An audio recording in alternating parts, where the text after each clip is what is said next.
Get your paper wet. Day 16. We're in here. We're getting it. It's hump day. Hump day, people. We're getting it. It's a hot one here today, too. Boy, I tell you what. It is nice. How you doing? Are you hot today? You check in with yourself, right? Do all them checks, okay? Now, I got to tell you something. I got something pretty cool going on today. Because one of my buddies showed up. A little fella in the mail right here. If you can come down to camera 2, we'll check this out. Look at this. Look how cool that looks. I call him Scribbles. That's his name, Scribbles. And he's frazzled today. He got himself a smoke, and he's just frazzled. So how about that? You know, that gets me excited, man. I had this idea for this sticker.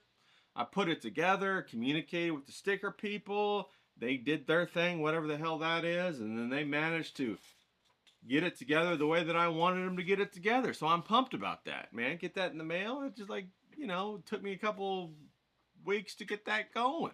So yes, I feel good. Now don't forget, people, if you want to join in on the sticker pack thing, go ahead and make sure you send me your address, okay? I got the Ravens out there hollering. I just fed them. They like to squabble, fight, and all that kind of stuff. I'll try to throw up. I did take a video of the Ravens, okay? Took a video of them after I feed them and how crazy they go. I'll try to put that in here if I can remember it, okay? I'm sure I will. I hope so. But anyway, back to the sticker. The sticker looks awesome. Scribbles. He's scribbling. He's having a good time. He's smoking his, I think it's American Spirit. I think that's what Mersh smokes, so that's what Scribble smokes. You know what I'm saying? That's what he smokes. Shout out to Mersh. All right, so if you haven't sent me your address, send it to me. Now, if you have sent me your address, or I have your address anywhere in the past, don't worry, you're on the list. It's coming to you. Pay attention. Keep your eye out for those turquoise envelopes. Now, I haven't sent them yet. I'll let y'all know when I send them, okay? Do me a favor, though. Repost them when you get them, all right? Let everybody know that you got some fire-ass stickers, and they're awesome, and they're making you excited. That's what I want it to be. I want to put a big fat smile on your face when you open that envelope and you're like, oh, hell yeah. Oh, hell yeah. That's what I want it to be like, all excited. All right. So, one other thing. On Saturday, we're going to do a little bit of a live YouTube at 11 Pacific. That's going to be 2 Eastern time. Okay? That's not in the morning, people. That's in the afternoon. Okay? I'm going to do it on YouTube, so that if nobody shows up, at least people can watch it afterwards, all right? Don't worry about it. Now, I'll be taking questions. We'll have a little chit-chat and all that good stuff, and I'll have a sketchbook. We'll do a sketchbook tour, one of my old sketchbooks, one of, like, hundreds that I have around here. I'll pull one out, and we'll talk about it. Have a good time. That'll be fun. So I'll maybe try to do that every Saturday, you know, give an opportunity for people to jump in if they're around and ask a couple questions or talk about art or whatever. I was just talking to Presby Bro this morning about the Hudson River School of Painting, and it wasn't actually a school. It was an artistic movement that took place in the turn of the 19th century, and there was a bunch of artists that went out to. That was back when they were doing the national parks, and they were starting to, you know, break up America and make national parks and stuff, and they would go out across the landscape and paint these giant paintings, man, a whole wall size of like these grand vistas and these giant views and landscapes from these like beautiful areas, and they did them all the time, and it was a fantastic piece of historical and artistic accomplishment. And if you ever get a chance to go to a museum, I highly recommend you checking those out, because they gave you this idea that you're traveling back in time and looking at something a little bit prehistoric, but you know, it was part of American history.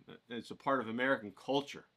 And it's really cool because that's unique to us, you know, as Americans. And hey, if you're not an American but you're visiting, go check them out. They're fantastic. It'll give you a really cool feel. I know other cultures have their artists, you know, like you got Shiskin and you got Isaac Leviton out there in Russia, and they do fantastic landscapes too. But this is American heritage, so we want to support that and be excited about it, okay? Now, man, my nose is sneezing. I got one of these flowers, a flower bush out back that I got, and it's one of them night flowers. Have you guys ever seen those? It's a flower that only blooms at night, and it puts out a lot of pollen. okay? And it's a big fella. I did take a few pictures. I'll try to put those on camera too, if you could see. And you know what they do is they get moths and bats that fertilize them. Isn't that crazy? And so it's got like this pollen. I don't know what kind of pollen it is, but it's blowing in and it's making my nose itch, making me sneeze, and making me go all like that. So if you see me doing that, I didn't get a good batch of cocaine. It's these flowers, you know? It's these, not that I object to anything like that. You know, do what you got to do to stoke that fire, people. We get excited around here and have a little bit of a party, especially on Sunday. So come on.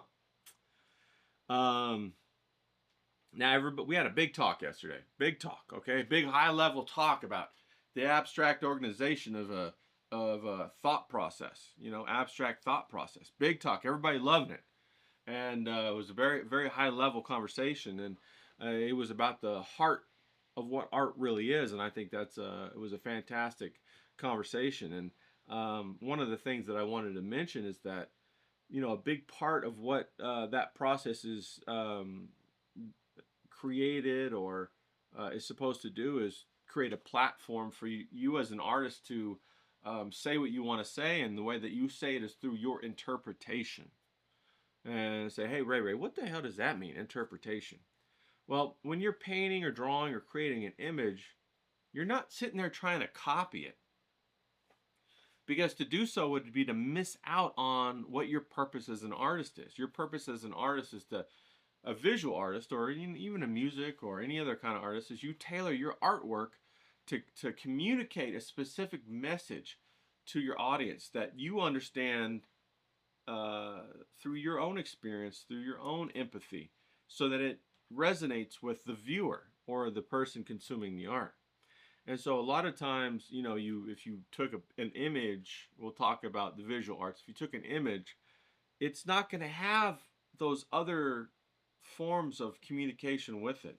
And when you interpret something, you edit it out, or you over exaggerate an aspect, or you change the colors to create an emotional sensation.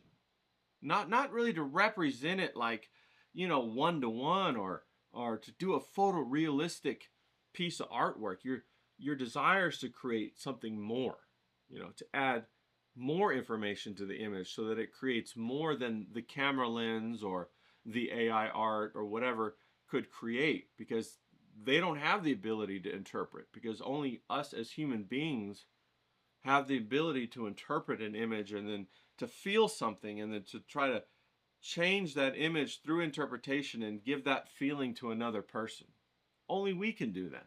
You know, we've had a lot of conversations about, hey, will AI steal blah, blah, blah, artist jobs? Or, hey, you know, they had the same conversation at the turn of the century when photography was starting to come on. Oh, is that going to put all the artists out of business? No, it's going to be an important industry, and it's going to have its uses, and it's going to be an important tool, but nothing's ever going to replace a person that's talking to another person. You know what I mean? It's never going to replace that. Ever. Because we're the only ones that have empathy. We're the only ones that understand our journey. I got in an argument with an AI yesterday with Grok. It was pretty funny. I was asking him questions about ranges, you know, the stovetop.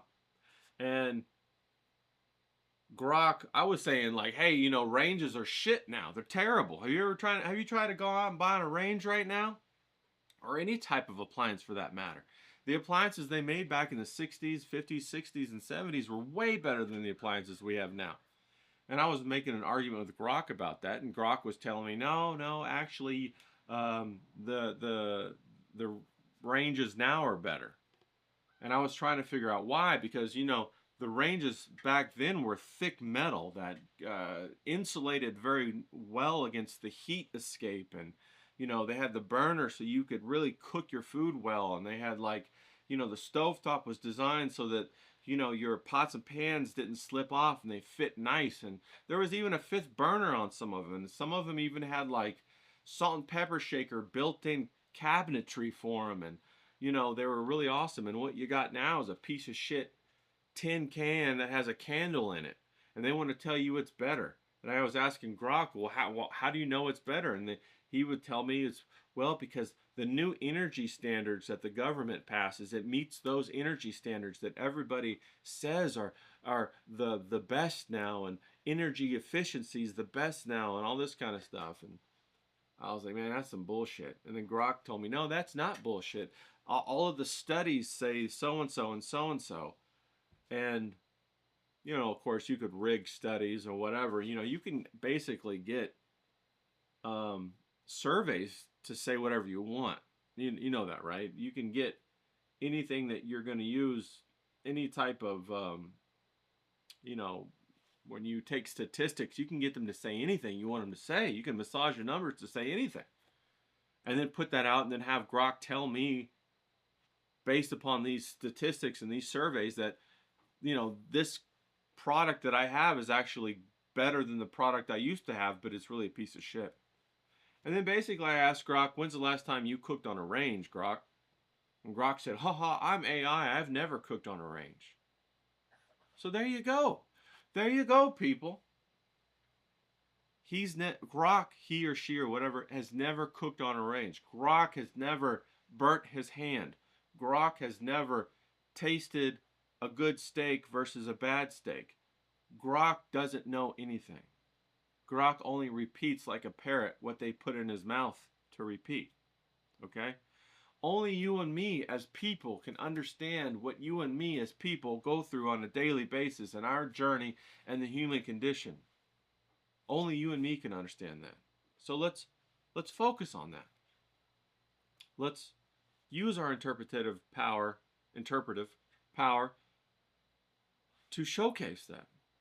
Now you're going to say, okay, Ray, how do I learn to interpret?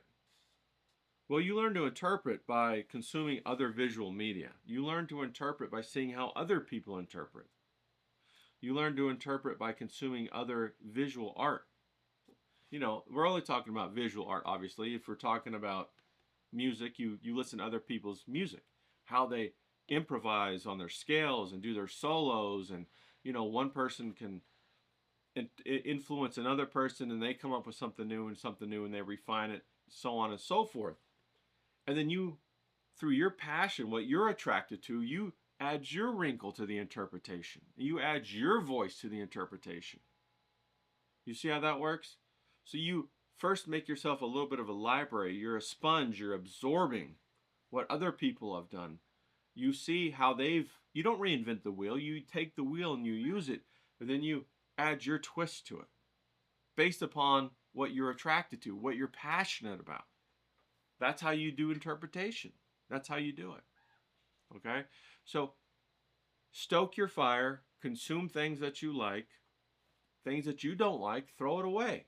I was talking to somebody the other day and they were telling me, hey, I'm kind of sick and tired of doing all this realism.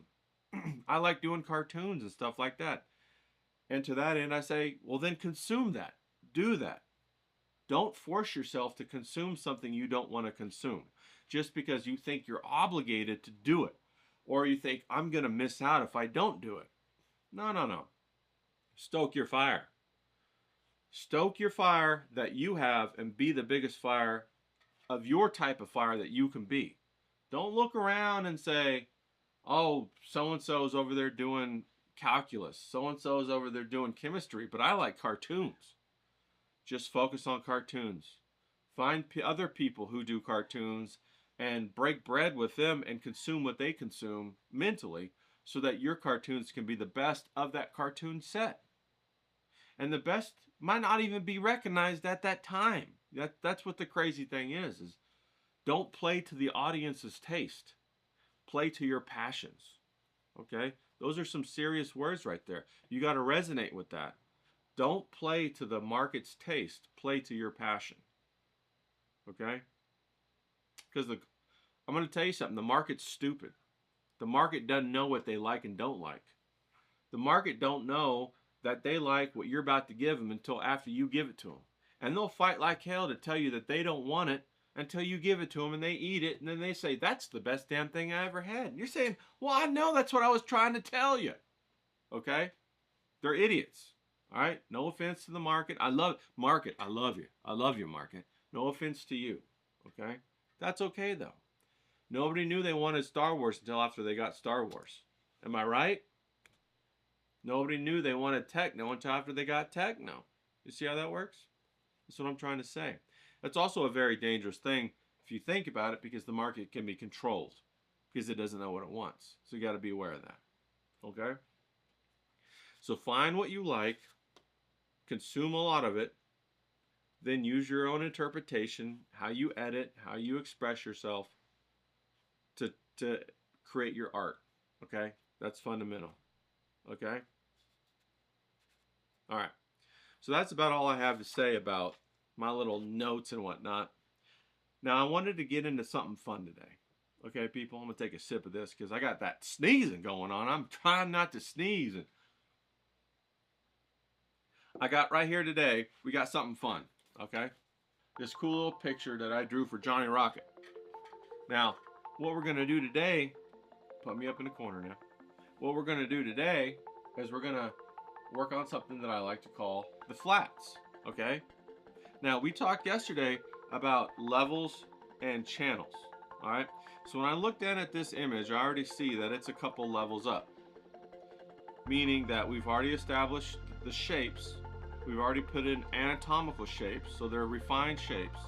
And then we've also put in the shadows and a little bit of design. So those are 3 or 4 layers up. Okay, people? Now we're about ready to add another layer. And our next layer that we're going to add is going to have the watercolor, which is going to be a new channel of information. I like to look, the reason why I call them channels, now hey, don't forget to wake up your watercolor. Let's do that while we chit chat a little bit.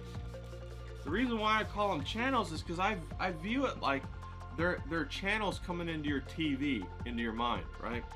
And each channel has its own pipeline of information. You get what I'm saying? So the shapes are one channel of information. The shadows and the values are another channel of information. It's like you're watching a black and white TV. And then you go to a color TV when you add the color, and it's a whole nother channel of information coming in on that same image. Okay? Just like if you went from looking at a black and white postcard to looking at a black and white TV where things are moving, to looking at a color TV where now they're color and they're moving. Okay? Now another channel would be sound, right? But see, we don't have that channel available to us on the visual medium that of the flat page in front of us. We just have the channels that are associated with the visual elements, right? So right here, what I'm going to do is I'm just going to add the first layer of the channel of color through the watercolor medium. Okay? Now I'm going to be a little crazy, a little wild and crazy with this. All right?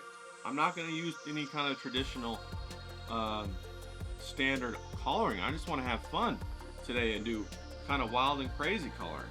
Okay? So just for fun, to try to, take a break and relax a little bit, out of all that big conversation that we talked about yesterday. So I was going to take, who knows, I'll take some red and just smear it around like this, just have a good time. And I do this from time to time, when I need a break or something. Now I want to pay careful attention though in this one area of the bubble of where the talking bubble. I want to pay careful attention to that. Okay? And I probably need to move that down a little bit so y'all can see it. There we go. That's a little bit better. I want to pay careful attention to that thought bubble, because that the word bubble, because the word bubbles is where I want the attention to be.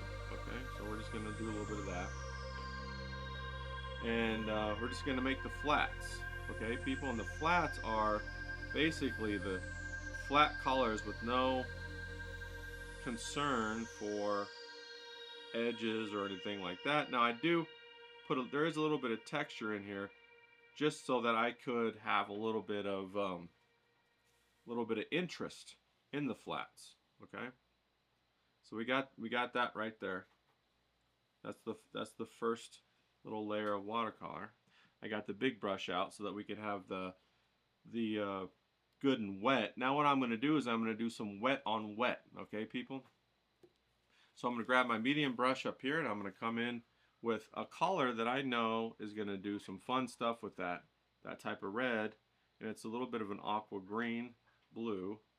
And I'm just going to run it through and see how fun that is, how nicely that mixes in there like that. And I'm just going to use that wet on wet technique that we did before. Okay? And I want to get rid of all the little white spots and put paint on it and color it so that it looks nice. Okay?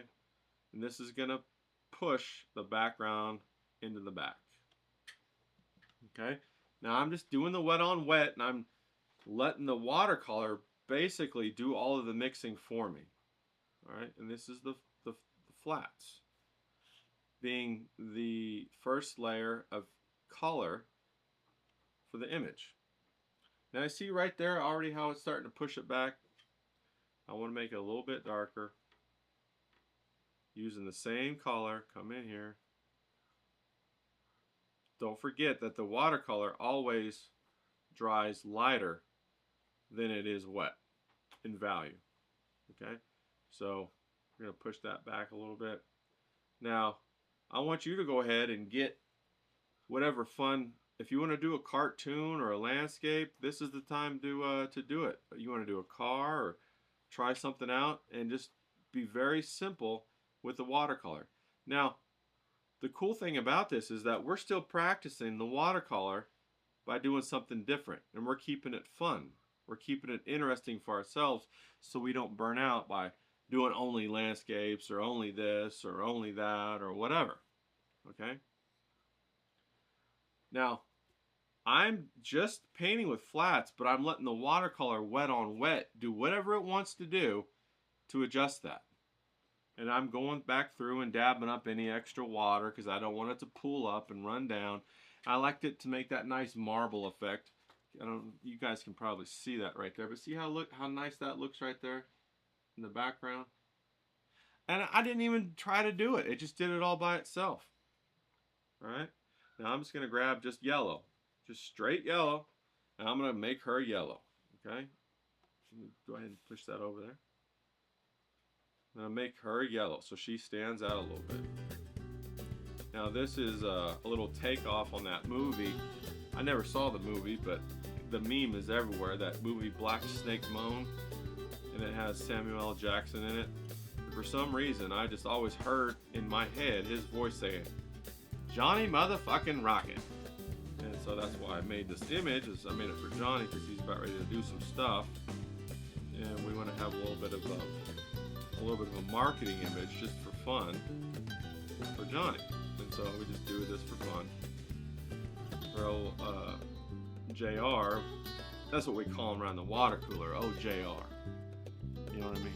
I'm just kidding. We don't have a water cooler. What are you guys thinking? What is it, some office or something? If I had anything, I'd have me a little Sapporo beer tap refrigerator, kegerator or whatever. A little pony keg. You know what I mean, people? So that whenever we have that sushi, we get to go ahead and have some of that nice beer on tap, a Sapporo beer on top.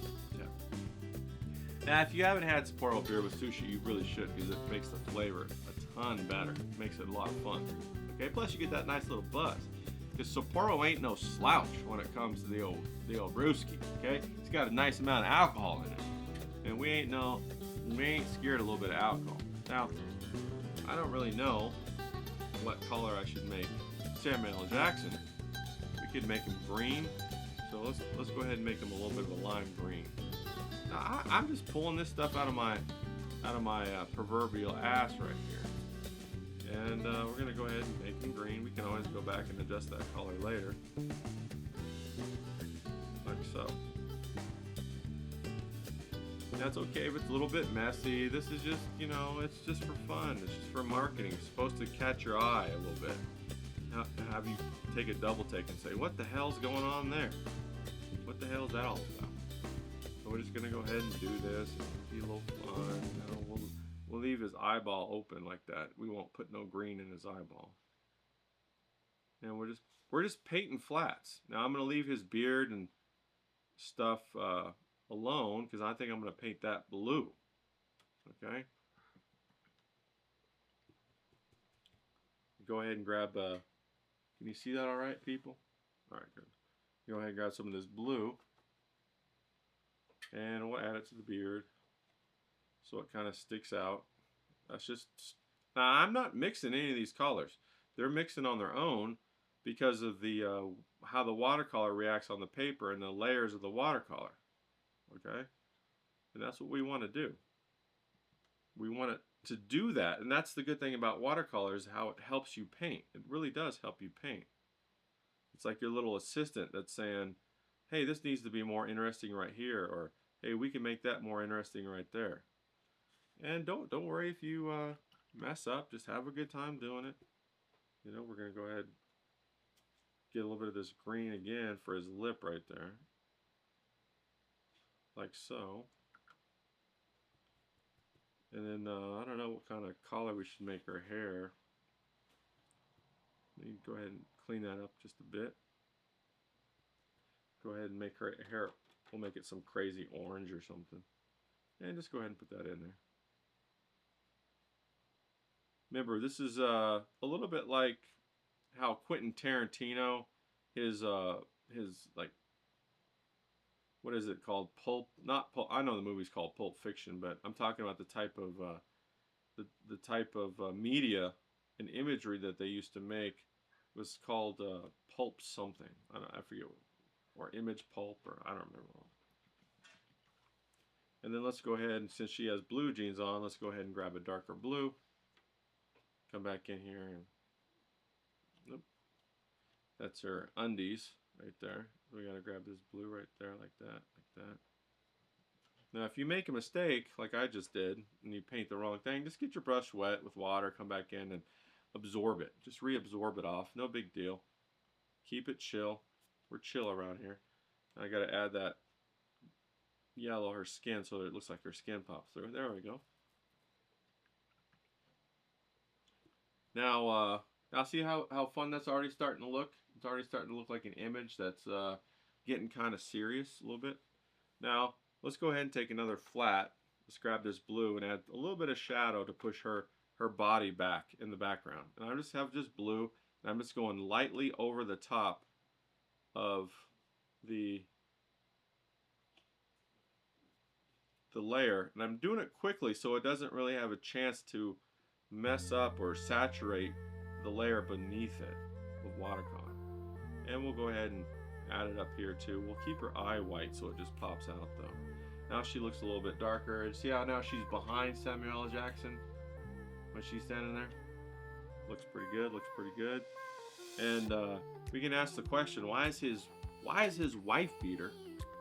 Now I'm gonna grab a little bit of purple real quick and a little bit of black. Because what I want to do is make this wife beater look a little bit dirty. Just look a little bit dirty. But you can ask the question, why is his wife beater red like that? You know, is it, maybe it's blood, I don't know. So we will do one really fun little texture thing real quick. Let me get this dirty. I'm just trying to add this, whoop, this blue and this black in there a little bit. Get him a little bit dirty going on. And I got one of my hairs from my brushes jumped off and broke off, and I gotta get that out the way. You never know what you're gonna come across, you know. Now, they're also, you know, stains are also yellow. So let's grab just a tad bit of this yellow ochre and kind of put it up in there like that. Make it nice and dirty looking like that. Now, something I like to do is add blood. I love to add blood, so let's go ahead and add, just grab a red and a little bit of that alizarin crimson. Okay, and what we'll do is we'll just grab our other paintbrush here and we'll just tap it like that and make the blood. Now, isn't that fun? Blood goes everywhere. Maybe he just killed a pig or killed a person or whatever. I don't know. Maybe he's a butcher. It looks great. You don't know. Maybe he's a butcher. Now, you could stop there, but blood don't look like that. You got to make it darker. So we're going to grab a little magenta. Just a little magenta. Add maybe just a tad bit of blue to it. Come back in and put some darker blood in there, right? Maybe the blood dried or something. I don't know.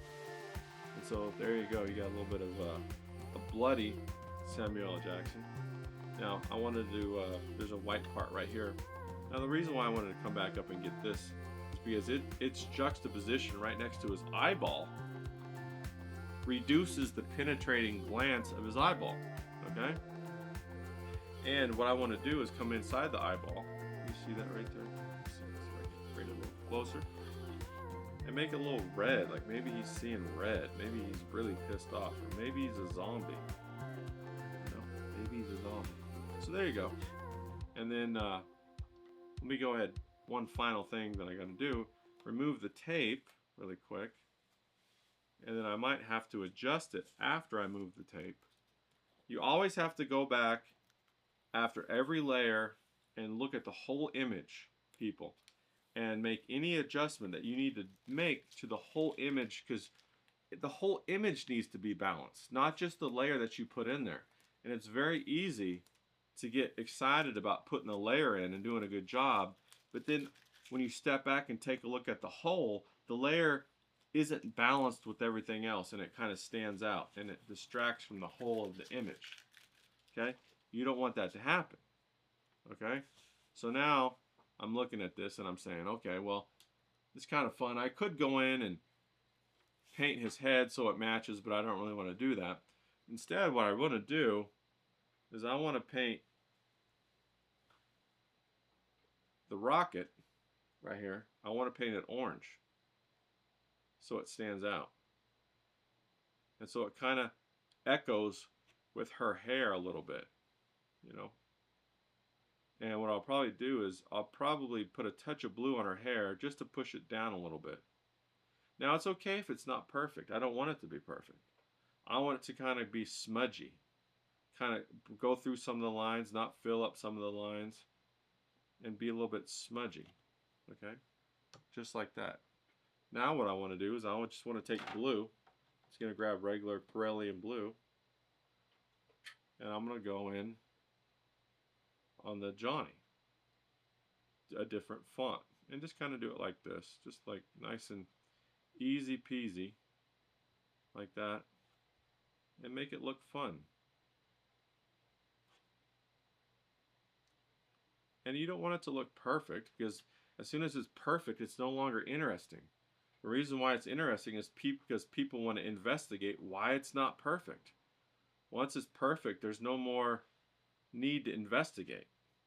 There's no more need for observation from the viewer. And you want those little threads hanging off there, so their obsession, their obsessive compulsive nature pulls them over to want to have that question answered, to want to understand how come he's outside of the lines. So we kind of use that human psychology against them. Okay? Now, like I said, I was going to take a little bit of this blue, same blue I just used, and push her hair back in certain areas just a tad. Okay? Now this is me trying to balance the whole image with that rocket. So I'm trying to push back the intensity of the orange and make it just a bit softer so that it really pulls the attention up to the word rocket. And there you go. You see what I mean? That's how it looks. That's what we're doing. And that's having a good time. Now, I don't know how long that took me. That probably took me 12 minutes, people. That's all I'm talking about. You can get a really good watercolor done in just 12 minutes. I didn't stress over it. I didn't furrow my brow and have to make it all complex or make it right. I just went along and had fun and said, hey, I'm going to try this here. I'm going to try this there. Now, granted, I've already done a lot of experimentation on my own, so I know how a lot of it's going to play out. So I say, I know this is going to look good here. I know this is going to look good there. Okay? But it's up to you now to take the words that I'm giving you and you go do your own experimentation so that you come to the same conclusions I came to, so that you can use those as tools in your images. So don't be frustrated. Relax. It's fun. Fail. Okay? Failure is fun. The more you fail, the more that you cross that little experiment off the list. And a lot of times when you fail, you really don't fail because you misunderstand that it's going to be success later. I'm going to use the way I failed in this watercolor as the background in this next watercolor, and it's going to be awesome. So get out there and fail your ass off. Let's go. All right.